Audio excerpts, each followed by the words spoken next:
Patients. So first of all, thank you very much for joining us here today, and for the bravery for sharing your own story. So tell me, when were you diagnosed, and what has it been like? Well, I've been diagnosed almost 4 years ago when I was 13, and I was just finishing up 7th grade.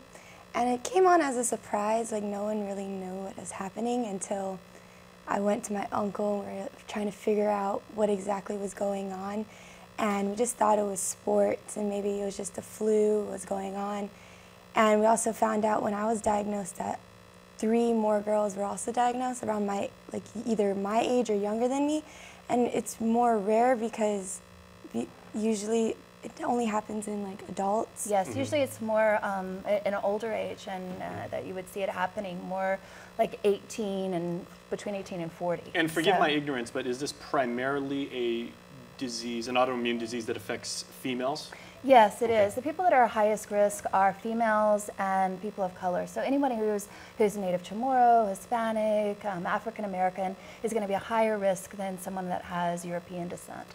Well, Teresa, because it is an autoimmune disease that affects a lot of different people in a lot of different ways, if you wouldn't mind sharing, what are some of the effects that you've had and what you've had to, learn to deal with? I've had to accept a lot of the activities I was used to doing, like going to the pool a lot, enjoying the beach with my family and friends. I have to accept that I can't really do that as much, or I have to prevent myself to doing that because I can get more sick. And then I've had to tell my friends what exactly is it, what exactly lupus is, and how does it affect me. And just recently, or a few years ago, I've learned that it not only affects me, but my family and friends and how they have to accommodate me. And one time we had to do the end of the year party for classes, and they were gonna do the beach, the pool, and I had to say, I can't go, guys, it's something I can't do. And they're like, we understand, let's go bowling instead.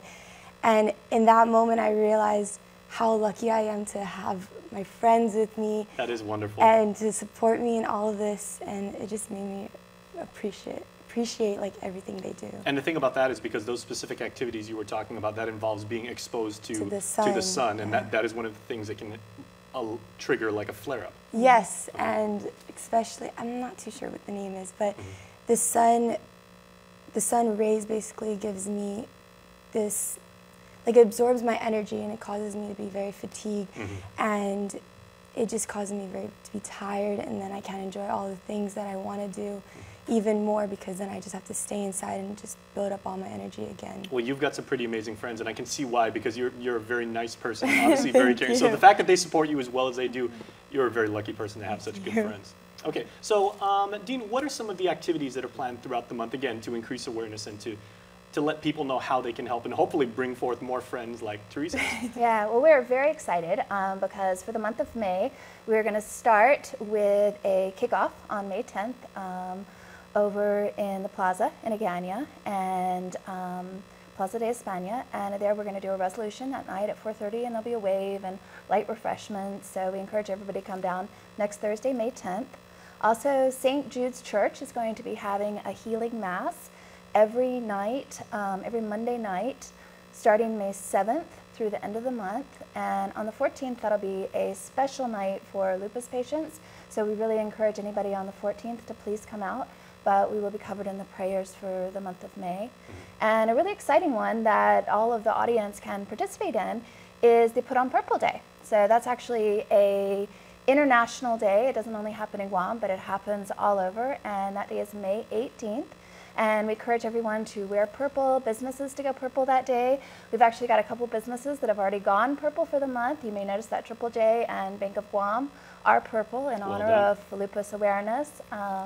So that day, paint your nails purple, put on your best purple short, make your dog purple, and take eyeshadow. Pictures. Yeah, it's a great time to bring looks purple awesome, back. by the way. Yeah, and you can send it over to us on our Facebook page at Lupus Awareness Guam. You can post it up on Instagram and hashtag us in, and let people know that we're getting involved and raising awareness that day. Okay, well, ladies, we thank you so very much once again just for everything you've taught us about this, and we look forward to working with you. Thank you. All right, thank you both. Thank you. And